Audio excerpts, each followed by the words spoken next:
अगर आप भी चाहते हैं बिट्टू मलंगिया इंटरटेनमेंट का ऑडियो वीडियो सबसे पहले आप तक पहुंचे, तो लाल बटन को दबाकर चैनल को सब्सक्राइब करें और बेल आइकन दबाना ना भूलें। प्रेम से बोलो सरस्वती मैया की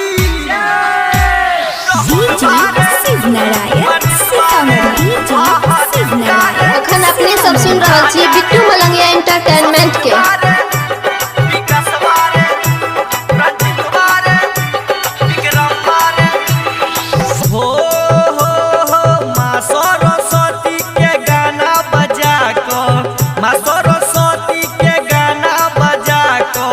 डीजे पर सब कोई ना राहुल बारे मनीष बारे हाँ हाँ दीपिका रे राजा रे सुशील बारे विकास बारे रंजित बारे विक्रम बारे मिक्स बाय बिट्टू मलंगिया।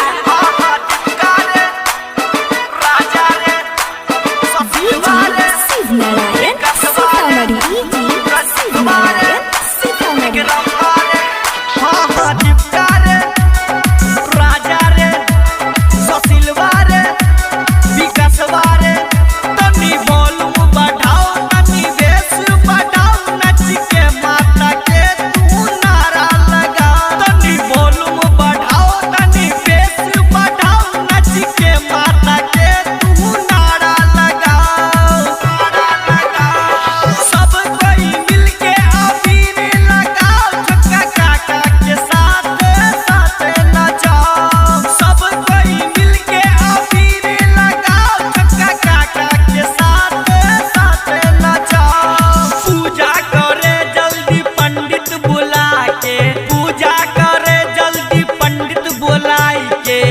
करे माई के ध्यान संजित वारे चंदन मारे बिंदेसरा रे अशोक वारे संजित वारे संतोष वारे अरुण मारे शिव वारे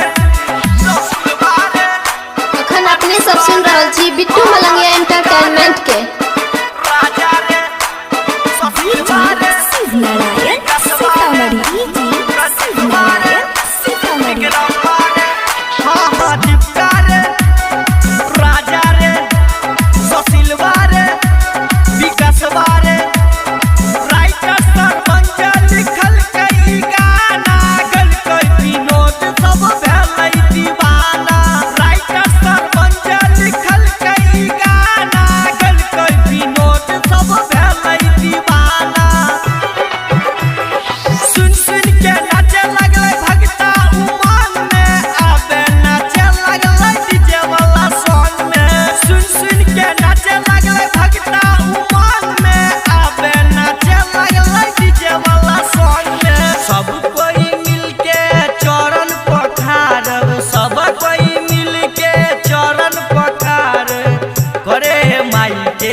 रनिया गे मनीषिया गे सतभावना गे प्रिया गे जेनिया गे कल्पना गे मनीषा गे बबीता गे। Presented by Bittu Malangiya Entertainment।